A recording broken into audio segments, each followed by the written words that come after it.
Here's your completely rewritten, fresh, and original script, 100% from scratch, with new character names, modern conversational US English, natural flow, and the exact same meaning, structure, and emotional weight as the original.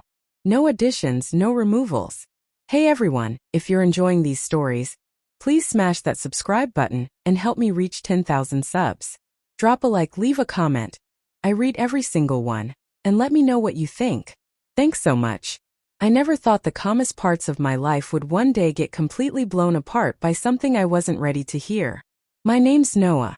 Back then I was 28, newly married, and totally convinced that love was straightforward and forever.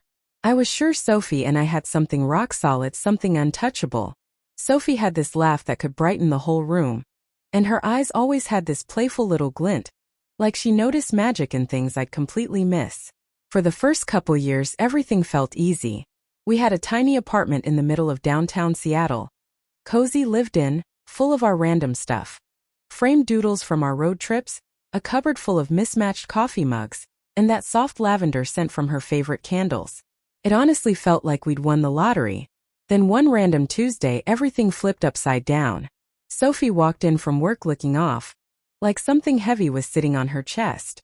She wouldn't meet my eyes, kept fidgeting. That wasn't like her. We told each other everything.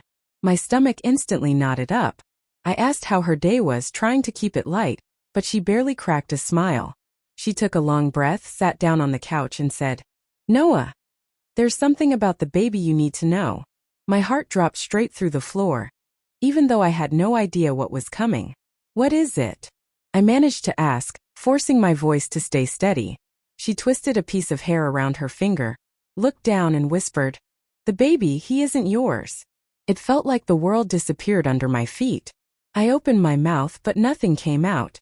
I wanted to yell, demand answers, figure out how this was even possible.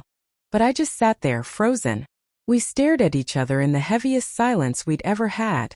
Every memory started flashing through my head. Every hug, every midnight cuddle with our little boy Miles. Had it all been fake? Tears filled Sophie's eyes, but her face was set, like she'd made peace with saying it. "Noah, I never meant for this to happen." I got scared. I messed up bad. Messed up? That word bounced around my skull like a sick joke. This wasn't just breaking trust. This was torching everything I thought our life was. I felt like I'd been sleepwalking through a dream, and someone just yanked the floor out from under me. I stood up and started pacing the living room, trying to breathe. I loved Miles more than anything on the planet. To me, he was 100% mine. But knowing the truth, knowing she'd hidden this, made it impossible to pretend everything was fine. That night I made the choice that would stick with me forever. I packed a couple bags, went into Miles's room while he was sleeping, kissed his little forehead, whispered that I'd always love him and walked out. No shouting, no slam doors, no big dramatic scene. Just quiet, calm, and final. Every step down those stairs felt like ripping duct tape off an open wound.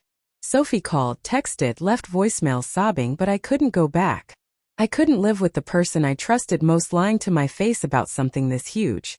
I moved to Portland, got a small place near the water, and started over. I buried myself in work, picked up my paintbrushes again, something I dropped when we got married. I met new people who didn't know my history, who didn't see the heartbreak I was carrying. Life got quieter. But every time I saw a dad pushing his kid on the swings or a toddler giggling in a stroller, that sharp ache hit me right in the chest. Years went by. I got pretty good at living without them. I told myself leaving was the only way to protect what was left of my heart. But some nights when the apartment was dead silent, I'd wonder if I'd been too stubborn, too hurt, too stuck on being right, to even think about forgiving. I was almost convinced that chapter was closed for good. Then one rainy afternoon everything changed again. I was at my usual coffee shop, sketching the river, when my phone buzzed. Unknown number. The message was short. "No, it's Sophie. I really need to talk. Can we meet?" My hands stopped moving. The whole cafe seemed to shrink.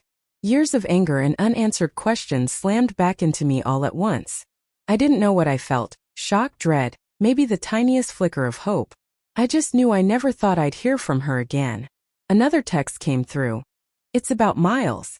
Please, I need you to hear the full truth from me." I stared at the screen, chest tight, head spinning. All the silence, all the second-guessing, all the nights I wondered if I did the right thing. It all crashed together in that one moment. I didn't answer right away. Just sat there, heart hammering, feeling the past breathing down my neck. For the first time in forever, I realized some stories don't actually end, they just wait. That night I barely slept. My place felt colder, emptier. Her words kept looping in my head. What could she possibly have left to say? Why now? Next morning, another text. I'm at our old spot on 12th Avenue. Please just come. Part of me wanted to delete it and keep the peace I'd fought so hard for. But another part, the part I'd buried deep, couldn't say no. I threw on my jacket, stepped out into the drizzle and went. She was already there, sitting at the window table we used to claim, rain sliding down the glass behind her. Her hair was a little damp, her eyes nervous but determined. She looked smaller than I remembered. She gave a tiny wave. I walked over and sat down. Silence first, thick, loaded silence that carried every unsaid thing from the last 6 years. Finally she spoke, voice soft and shaky. Noah, thank you for coming. I owe you the whole truth. About Miles, about everything I hid.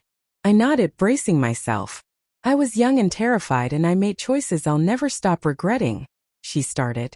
Miles isn't biologically yours, but he has always been yours in every way that actually counts. I didn't realize how much you loved him. Really loved him. Until I watched you walk away. I pushed you too far. Her words were supposed to comfort me, but all I felt was the old hurt bubbling back up. Years of wondering if I'd ever been enough. I came back because I need closure, she went on, voice cracking. I wasn't fair to you, to Miles, to any of us. I can't change what I did, but you deserve to hear it straight from me, not secondhand or never. I sat quiet for a long time, looking at the face I used to wake up to every morning. Anger, hurt, sadness, and yeah, a tiny warmth I didn't want to admit was there. All mixed together. Sophie, I finally said, calm but firm. You made your choices and I made mine. I left because I had to protect myself, and because I loved Miles too much to stick around and let resentment poison everything. I'll never regret loving him. I don't regret walking away. But those years left marks that aren't going anywhere. She nodded, tears rolling. I know. I'm not asking you to forgive me. I just had to try. Something shifted in that quiet, raw moment. I realized closure doesn't always mean getting back together. Sometimes it just means seeing the truth clearly and letting the anger loosen its grip.